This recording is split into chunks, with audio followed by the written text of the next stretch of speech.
موطني القفطان والزليج والبنان والفريزو. وعبد الرحيم بغاك الله مشيتي للصبليون شفتي مبابي وابراهيم. وعبد الرحيم بغاك الله مشيتي للصبليون شفتي مبابي وابراهيم.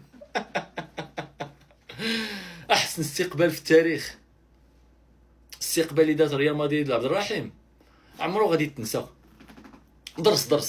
درس كبير غيبقى في الذاكره والاذهان ديال كل مدريدista والعالم كامل. 84,000 متفرج، اكثر من الاستقبال ديال كريستيانو رونالدو. وقفات كتصفق على عبد الرحيم وتعاطفات معاه من القلب وحسات به ديال بصح. وعبد الرحيم هاد اللقطه ديالها تبقى ديما في الذاكره. عبد الرحيم هو يعطي الصافره ديال البدايه ديال مباراه ريال مدريد واسبانيول. عبد الرحيم هو يدخل الفيستير ديال ريال مدريد واللعابه ديال مدريد كاملين عنقوه وباسوه وحضنوه وحسوا به وتعاطفوا معاه ديال بصح. كنت